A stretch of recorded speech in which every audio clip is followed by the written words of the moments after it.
of finishing the Sunday sweep. I was just really pumped up about the way Kobe came out and attacked, and I think that's the one thing that we've been trying to get him to be much more comfortable of, just attacking hitters and trusting his stuff, trusting his defense, and did a nice job of that. Solid defense for the most part, and then just outstanding situational hitting, taking advantage of the long ball, Mike getting it started, and then Ivan just doing what he does. He's strong. He's seeing the ball really well, and he's not trying to do too much. Believe it or not, he's staying in the middle of the field. He's just got that much power. A great sweep for our team. I mean, you look back and you see, how we had to deal with some adversity early in the series, how our backups, our bench guys came off the bench and did a great job for us, and then picked up the starters today. So when you have that kind of camaraderie, unity, and pulling for each other, it's pretty fun to watch and pretty fun for these guys to be a part of. All right. If you guys want to go ahead and use the raise hand function, we'll get questions going. Danny, you can start us off. David, is there one thing you've noticed that has been different with this team, both today and I guess last Saturday against Kansas, as opposed to the way you closed out the Baylor and the Oklahoma series? I mean, I think we've talked a lot about it. I haven't really seen any kind of letdown in those previous games. I think we can grow from those and realize that sitting 2-0 on the road or at home, if you're not prepared and ready to play, you're going to get beat. And then sometimes the game controls that. So I really just like the way that we've been pretty consistent in our mindset. I haven't really noticed like the last 2 weeks, okay, we're going to get this one done. It's just been pretty consistent. Going more off Colby, what have you seen from him throughout the season? Because I think you can argue that Colby and Tristan may have had the two best performances this weekend, and somehow Ty got overshadowed this weekend. Well, for me and Cole, I mean, we spent a lot of time just visiting and just talking about his makeup and mentality, and it's all right. At the beginning of the week, I just said, look, you're a great athlete. Be athletic, not only with your body, but be athletic in your mind and understand how to attack, and just trust it. You got a great defense back there. There's no anxiety. Enjoy that piece of it. Enjoy the competition and really trust your stuff in the zone. And him and Coach spent a lot of time together, and I believe that he trusts what Coach Allen is calling. They're usually on the same page. I think he and Cy work really well together. But, these guys go through so many different types of pressure, and maybe he's put too much pressure on himself. And you got to go through that at different stages of the season. And hopefully he's past that and can believe in himself every single time he goes out. For me and him too, I like to see him just get focused on that next pitch. Don't worry about anything else. Whatever the result is, good or bad, the next one's the most important. And I thought he did a really nice job with that today. Dustin, go ahead. David, I mean, you talked up Ivan in the fall. I mean, you guys saw a lot from him in terms of plate coverage and power and things like that. But does this even surprise you guys, that you get to see him all the time, the zone that he's in right now with all these home runs? I mean, I think everybody's a little taken back. I mean, it's hard to believe that you go, 6, 7 games in a row that he's hit home runs. But it's not like they're win-aided. It's not like he's just getting them over the wall. I mean, he's showing his true power. But we recognize it. My biggest concern early on was that transition from JC ball and seeing a lot of guys 85 to 92 to real stuff that we see every week, and how he would handle that and how he could manage his emotions when he struggles. And he's done a good job with that. We kind of slowly brought him along, and then just realized going into KU, he's the best guy, potentially the best hitter on our team. What are we waiting on? And so stuck him in there and just relax and go play, and that's what he's done. Yeah, and I think if he wasn't doing his thing, we'd probably all be talking about what Antico was doing, kind of finding his groove offensively. He mentioned the other night that he was really grateful that you guys stuck with him. How much of the mental growth have you seen from him the last couple of weeks? It seems like he's just a completely different guy in terms of it not having that pressure on himself. Yeah, I mean, there's another situation where a guy's had really good accolades coming in. He's a 4-year starter. So, as a 5th year, you're supposed to be a guy. And now, it doesn't start your way. And for him to fight through that was tough. But the thing is that I've seen it before. I've seen guys put pressure on him. He proved to us in the fall that he deserved the opportunity to be in there. And so that's why we just kept sticking with him.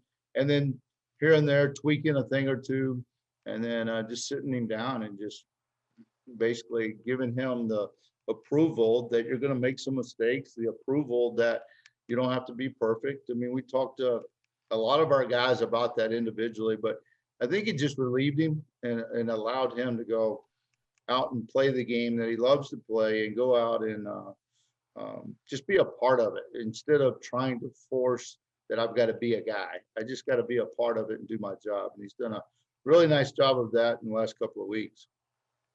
Cedric Golden, you're up. Cedric, what's up? What's up, man? What's going on? All's good. Man, great. Sweet Sundays are great.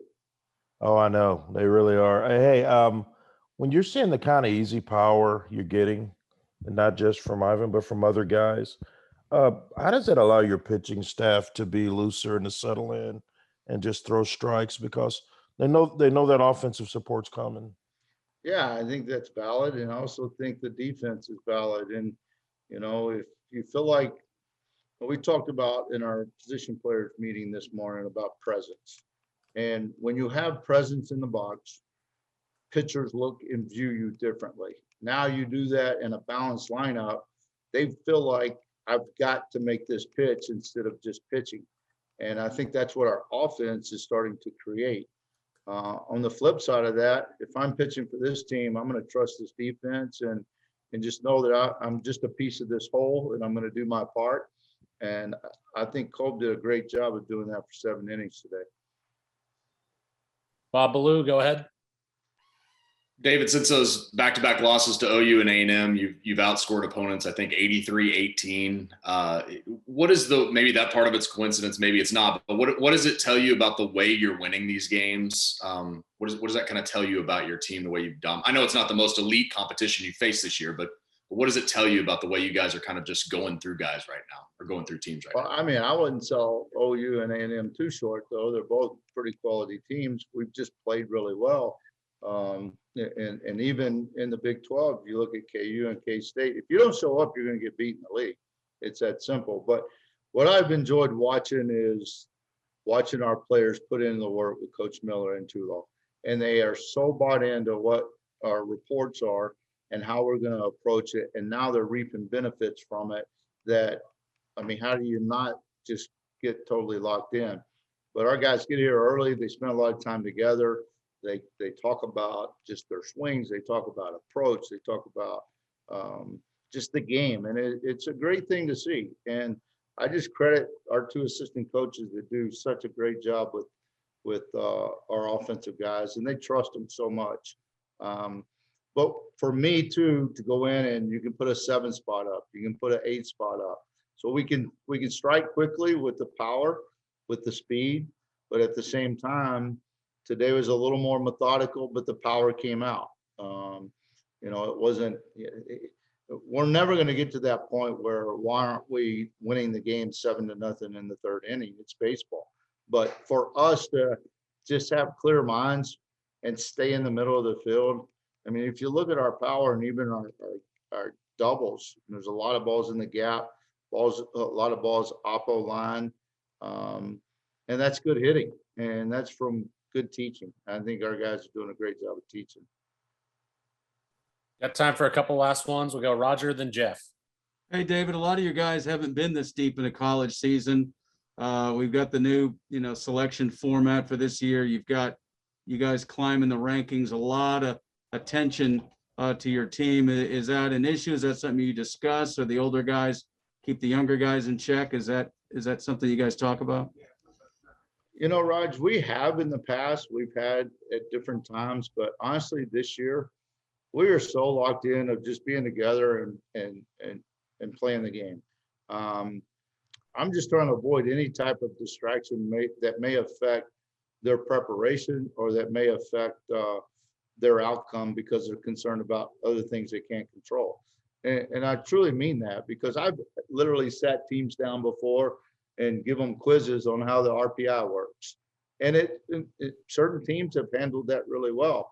I just haven't felt the need to go there because our guys are just playing the game. And sometimes it's that simple. And if we can keep their minds that simple, it really is a lot of fun, and we don't have to worry about the things that we can't control. I think we're in a great spot. There's a lot of baseball to be played. We're a long ways away from being where we want to be. But I like where we are right now.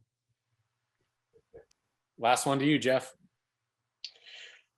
David, you've talked for a while now about Pete maybe being in kind of a weekend bullpen type role. Was today the start of shifting him in that direction? Do you still plan on using him in a midweek? Just kind of where are you at with Pete right now? Well, we played a double midweek last week. We have a double midweek this week. So he could go short today, which was his bullpen. So it was going to be one or the other. The matchup said, yes, let's go to Pete in the 8th. And then we have the double midweek, so we don't have to push him to Tuesday. He has the extra day. So he's going to go Wednesday, most likely. And then you look at, we finished the year, one midweek game for the rest of the year. So now it's a lot about how does Eckert and other guys to develop and pitch before we make that final decision of just pulling him out of there. But we do have a little more luxury getting past, once we get past Reno. Okay. Thank you, Coach. All right. Appreciate you guys. See you. Have a good evening. Rest of it.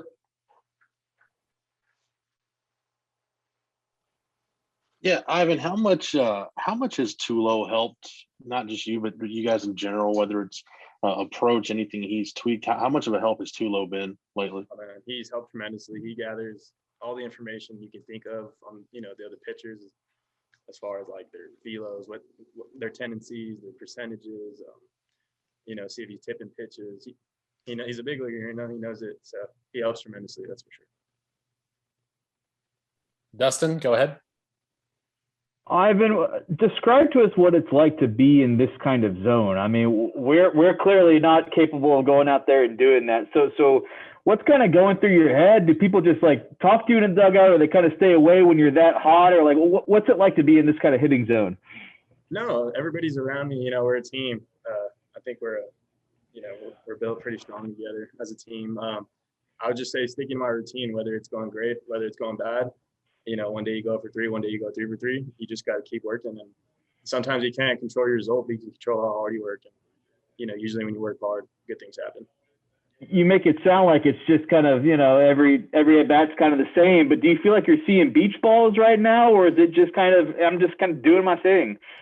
No, I'm definitely not seeing beach balls. Hitting is probably one of the hardest things to do in all sports. But I think just my preparation leading up to the game, like, setting the machine on high velocity and going, into the game, it translates. So, yeah.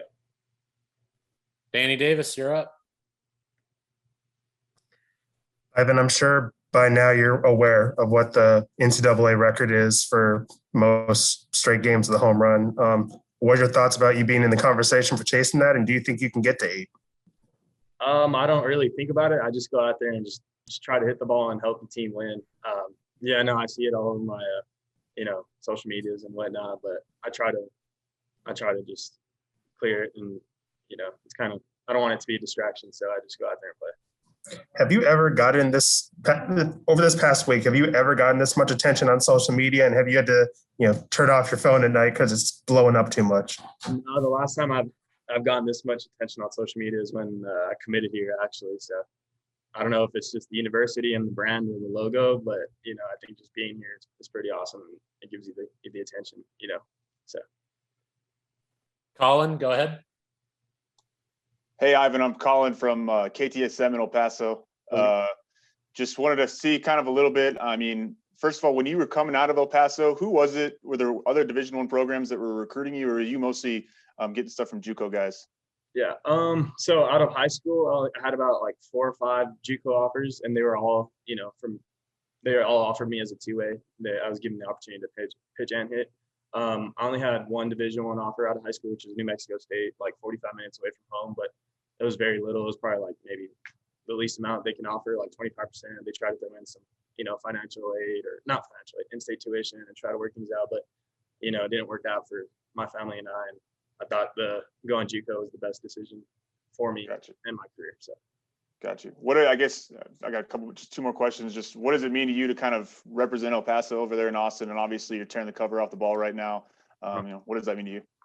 Yeah, it means everything to me. I think back home we have like a strong support system. I think everybody in El Paso has love for each other. And yeah, it's a great community. So can't wait to get back out there. Did you do? I know you were working out with Rob, right, over the summer. Just like kind of what things were you doing with him to get ready to play D1 ball and be doing what you're doing? So working with Rob, it wasn't anything about baseball. It was just more like athletics, specified training. It's just I was consistent. I started with Rob out of high school, and I'm going on about 3 years. Only when I get the chance to in the off season, but. The guy knows his stuff. He has a degree in it. And, he works with guys like Aaron Jones and, other Division I athletes. So, why wouldn't I want to work out with a guy like Rob? All right. Thanks, man. Yeah. Cedric, over to you. Hey, Ivan. They call you the Hispanic Titanic. Where did that nickname come from? One of the best I've ever heard. One day during one of our optional workouts I think right before Thanksgiving and Christmas break, I think it was right in between, I just walked in the building and everybody just started shouting, nicknames, Executioner, Hispanic Titanic, and this and that. And I think it just stuck. So as you can see, it stuck, obviously. Cool. Got time for two more for Ivan. We got Roger and then Jeff. Ivan, these balls, you're not getting cheated, and there's no doubt about them. I mean, what's the feel like? Right off the bat that they're gone. I mean, the two today were ridiculous. Yeah. I'm just finding the fastball. I'm not trying to miss it because once if you miss a fastball, it's hard to hit the others. So I just try not to miss a fastball and take advantage of it. And the second one, I knew I wasn't getting a fastball, so I was sitting off speed, and I did not miss that one. So yeah. Off the bat, though, do you know they're gone? Is there a different feel? Yeah, it's a different feel off the bat.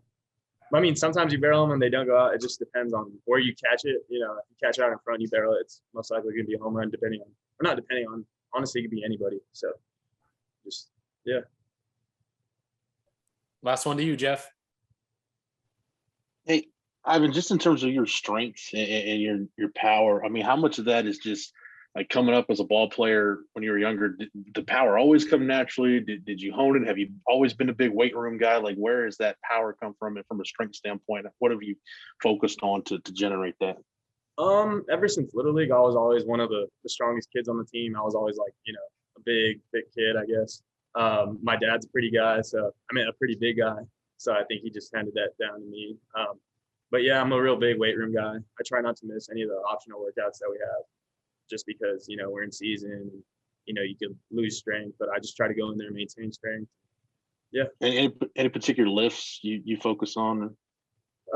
Just whatever Coach Couch has me doing. I love doing the front squat and some deadlifts, just the main stuff that you see, like the Olympic lifts and whatnot. So